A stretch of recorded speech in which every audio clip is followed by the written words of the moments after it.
Break free. Break free of your problems. Dissolve them into nothingness.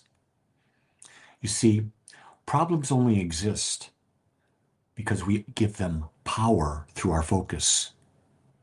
When we shift our attention from what's wrong to what we can create, we can watch the illusion of the problem disappear. Freedom comes when we realize that our mind is the master sculptor.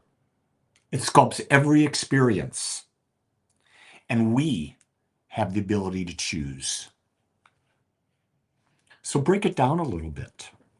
What really is a problem? First off, something happens and we interpret it. Our imagination creates a reaction to it based on our past experiences, what we've been conditioned to believe. So the mind creates this image. Oh, that's a problem. Is it really a problem? Or is it just based on the mind's experience?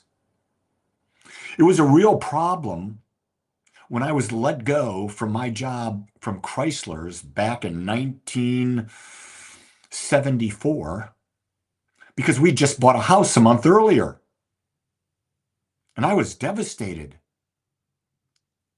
But was it a problem? I was in a job I hated. And from that, it led me to a new job, to a different type of career that I excelled in. It was never a problem. It was an opportunity to get out of what wasn't there, what wasn't right for me. It helped me grow.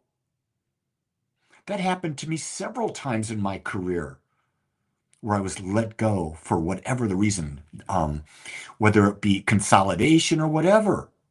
Each time, guess what? I came out better. Problems are opportunities for you to grow into something greater. But if you stay stuck in the problem, you're going backwards in life. If you stay focused on the problem, and as a problem, it's a roadblock, you're stuck. What good can come out of this? What can I create from this? How can I be a greater expression of love? Those are great questions to ask when facing things. And then what about the degree of problems? People, you see these all these drama shows, this drama reality. Oh, so-and-so said this. Oh my God, that hurt my feelings. Well, let me tell you, they didn't hurt your feelings. How you focused on what they said hurt your feelings. So they aren't the problem. You are. Ooh, did that sting? I hope so. Hopefully it'll wake you up to realize that how you perceive everything in life determines your experience. It's not how they do it to you, how they talk, how they emotionally do it. It's how you perceive what is happening. And if you understand that, if it makes sense to you, why would you give your power away to any other person on the planet? Why would you allow anyone the power to control what you think? It's a great question. Where does it all come from? Fear. Everything, most everything you see out there, all the television ads, everything, it's about fear. Oh, I'm fearful of being left out. Left out of what? Out of one thing?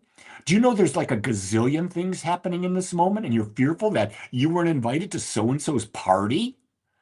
How silly is that? We live in an infinite universe with infinite opportunities to experience infinite things, and we limit ourselves by wanting things to be just a certain way. Guess what? They're not going to be the way you want. Maybe every once in a while, but most of the times things just happen, and you have no control over them. None. So where are you going to put your focus?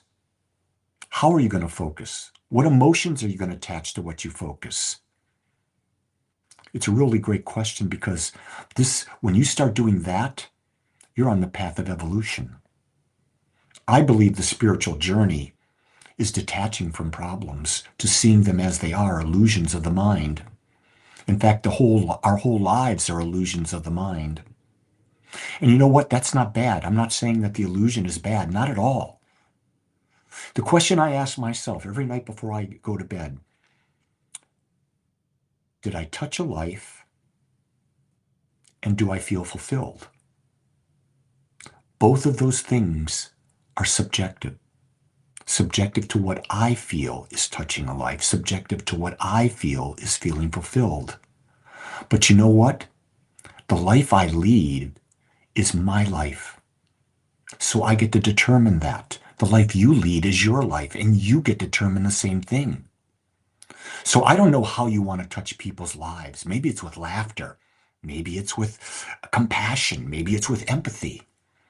I don't know what causes you to feel fulfilled. But I know that if I set objectives during the day that I've consciously chosen and I achieve them, I've had a really good day. The key thing I want to say is that when you do pass from this world, and we all will pass, we all will die, let's just accept that right now. It's just a matter of timing.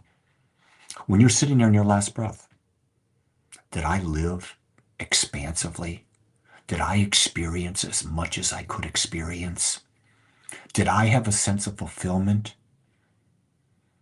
Or did I allow my problems to stop me living my greatness?